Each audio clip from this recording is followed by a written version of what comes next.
साथियों नमस्कार, स्वागत है आप सभी का आपके अपने यूट्यूब प्लेटफॉर्म पर। दो बड़ी अपडेट आज के अखबारों से जो खबर निकल कर के आ रही है। तो दोपहर तक अभी शाम तक हमने तो मैराथन क्लास पढ़ाया, सुबह से लगा करके 8 घंटे की क्लास लिया, इसलिए आपको ये खबर मैं समय से दे नहीं पाया। तो देर आए दुरुस्त आए, कोई बात नहीं है। तो देर से ही अपडेट मैं आप सभी को दे रहा हूँ। बीएड ब्रिज कोर्स के मामले में बड़ा पेंच बताया जा रहा है।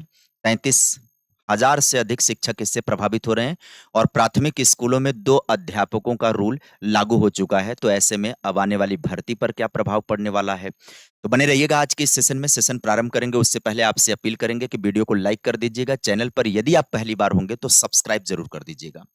आज की प्रमुख खबरों में क्या है कि आज देख सकते हैं प्राथमिक में 2 और उच्च प्राथमिक स्कूलों में न्यूनतम 3 अध्यापक होंगे। इस व्यवस्था से पढ़ाई के स्तर में सुधार हो जाएगा, ऐसा मानना है सरकार का और व्यवस्था का। ये अखबार आज आप देख सकते हैं, लखनऊ से ये खबर प्रकाशित हुई है। आइए, हिंदुस्तान की खबर है ये। आइए इसकी खबरों की डिटेल जानकारी यहाँ पर हम लोग ले लेते हैं। क्या कुछ है मुद्दा इसमें? देखिए, बात कर रहे हैं कि प्राथमिक और उच्च प्राथमिक विद्यालयों में नई शिक्षक व्यवस्था अब लागू होने जा रही है। प्राथमिक में 2 और उच्च प्राथमिक स्कूलों में न्यूनतम 3 अध्यापक होंगे। जहाँ पर जो अध्यापकों की संख्या हुआ करती थी वो अनुपात के हिसाब से होती थी। राइट टू एजुकेशन एक्ट 2009 के अकॉर्डिंग अगर बात करें तो प्राथमिक में 30 विद्यार्थियों पर 1 अध्यापक और 35 पर 1 होते थे उच्च प्राथमिक में। इस हिसाब से अगर विद्यार्थियों की संख्या में नामांकन ज्यादा होता था, एनरोलमेंट ज्यादा होता था, शिक्षकों की डिमांड बढ़ जाती थी। इस तरीके से नई भर्ती के अवसर मिल सकते थे। लेकिन अभी एक नियम ये लागू किया जा रहा है कि प्राथमिक में 2 और उच्च प्राथमिक में न्यूनतम 3 अध्यापक होंगे। इसके लिए शिक्षकों के समायोजन के लिए परिषदीय प्राथमिक स्कूलों में न्यूनतम 2 व उच्च प्राथमिक स्कूल में 3 मानक तय किया गया है। वरिष्ठ अतिरिक्त शिक्षक भेजे जाएंगे दूसरे स्कूल, जिलों में सूची तैयार कर समायोजन शुरू हो जाएगा। इस व्यवस्था से पढ़ाई के स्तर में सुधार हो सकेगा, ऐसा मानना है। देखिए ध्यान से, एक परिषदीय स्कूल में सालों से जमे रहने वाले वरिष्ठ शिक्षक को अतिरिक्त मानकर दूसरे स्कूल में समायोजित करने की प्रक्रिया शुरू कर दी गई है। अभी कुछ स्कूलों में ही एक शिक्षक हैं, तो प्राइम स्थानों वाले स्कूलों के छात्र संख्या ना होते हुए भी शिक्षकों की भरमार है, इसलिए न्यूनतम 2 व 3 शिक्षक का मानक तय किया गया है, जिससे सभी स्कूलों में बच्चों को पढ़ाने के लिए अध्यापक हो जाएं। तो इसका मतलब ये है कि अब एक तरफ जो नई भर्ती की खबर उड़ रही थी, इस खबर से वो खबर दबती जा रही है। कारण ये समझिएगा कि 2 पहल यहाँ पर की जा रही है कि एक तो ये है कि जो प्राइम लोकेशन पर स्कूल होते हैं, जहाँ पर मतलब बहुत अच्छी सुविधा वाला स्कूल, बहुत अच्छे एरिया वाला जो स्कूल होता है, वहाँ पर लोग अपना नियुक्ति करवाए हुए हैं, अध्यापकों की भरमार है, तो वहाँ पर छात्रों की संख्या नहीं है। कहा जा रहा है वहाँ से हटा करके ऐसे स्कूलों में भेजा जाएगा जहाँ अध्यापकों की संख्या कम है, और आगे दलील दी जा रही है कि न्यूनतम 2 व 3 शिक्षकों का मानक जब तय कर लिया जाएगा ना, तो सभी स्कूलों में बच्चों को पढ़ाने के लिए अध्यापक हो जाएंगे। फिर नए अध्यापक की जरूरत ही क्या है? पूर्व की प्रक्रिया और न्यायालय के हस्तक्षेप की बात करें तो इस व्यवस्था से एक अध्यापक के भरोसे चल रहे स्कूलों में अध्यापकों के आने से पढ़ाई के स्तर में सुधार हो सकेगा।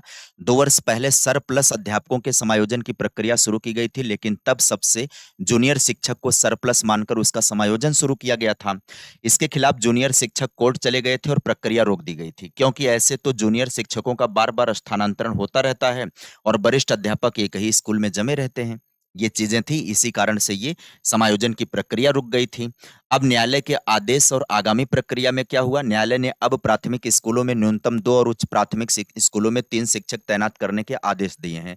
सबसे वरिष्ठ शिक्षक को सरप्लस मानकर उसका समायोजन दूसरे स्कूल में किया जाएगा और प्रत्येक जिले में सरप्लस अध्यापकों की सूची तैयार कर उन्हें दूसरे विद्यालय में समायोजित किए जाने की प्रक्रिया शुरू कर दी गई है, जिससे गर्मियों की छुट्टियों के बाद खुल रहे विद्यालयों में पढ़ाई बेहतर हो सके। उत्तर प्रदेश बीटीसी शिक्षक संघ के अध्यक्ष अनिल यादव का कहना है कि इस कदम से स्कूलों में पढ़ाई को बेहतर ढंग प्राप्त होगा।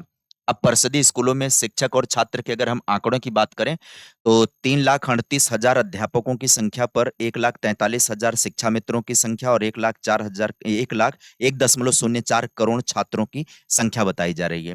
उच्च प्राथमिक में 1,20,000 अध्यापक हैं, तो 25,223 जो हैं अनुदेशक हैं और 44.14 करोड़ छात्रों की संख्या होने जा रही है। तो इस हिसाब से अगर बात करें, अब अनुपात समानुपात निकालने वाला काम आप लोग करिएगा कि 1.04 करोड़ पर अगर हैं, इतने अध्यापक हैं शिक्षा मित्रों को मिलाकर, तो अनुपात समानुपात क्या बनता है? तो मुझे नहीं लग रहा कि अब इस पे अनुपात समानुपात का कोई गणित काम करेगा।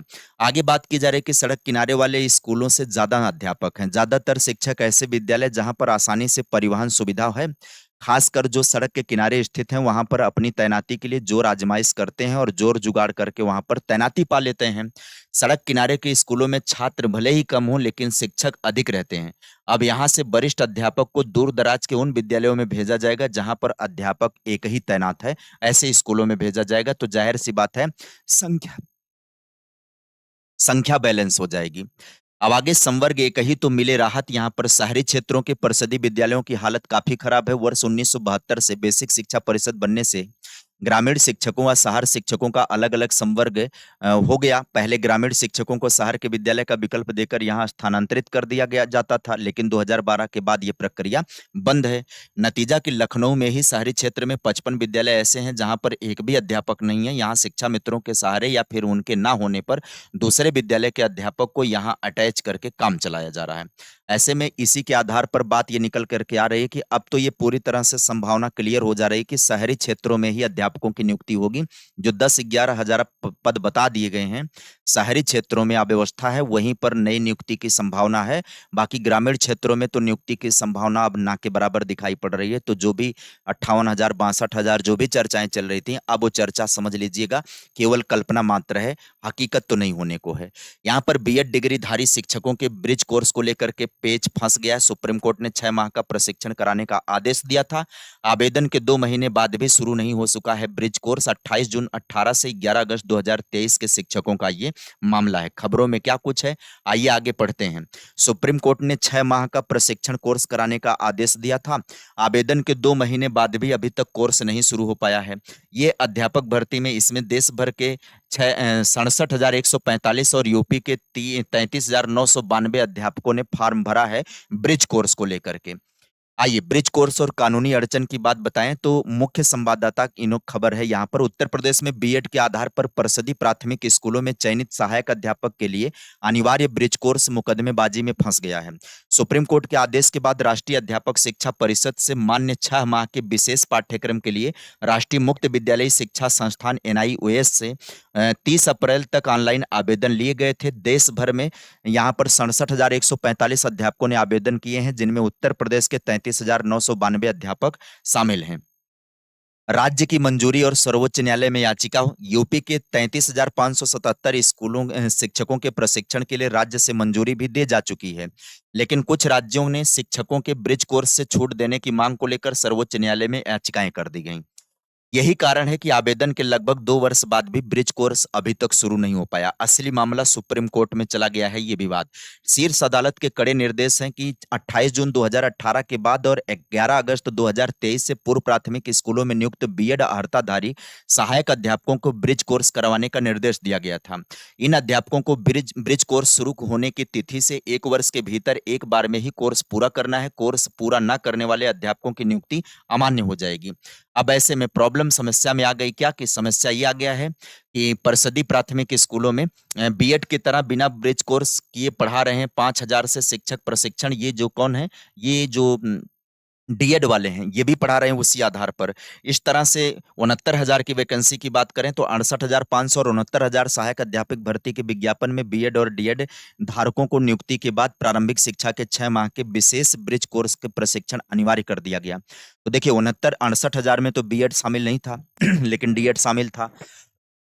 लेकिन 69,000 में बीएड शामिल था और इसी को लेकर के मामला कोर्ट गया हुआ था। तो उसी में ये विवाद हुआ और विवाद पर अंतिम निर्णय लिया गया था कि ब्रिज कोर्स करवा के इन्हें विशिष्ट बीटीसी का प्रशिक्षण देकर के इनको प्राइमरी के योग्य माना जाए। फिलहाल अभी भी ये मामला अड़क चुका है। अब आने वाले समय में देखने वाली बात होगी कि इनका प्रशिक्षण कैसे होता है, इनको प्राइमरी में बनाए रखने को लेकर के सरकार क्या कदम उठाती है। फिलहाल आज के कड़ी में बस जानकारी इतनी ही। मुलाकात करेंगे फिर किसी नई अपडेट के साथ, नई वीडियो में नई जानकारी के साथ। तब तक के लिए bye bye, take care, thank you.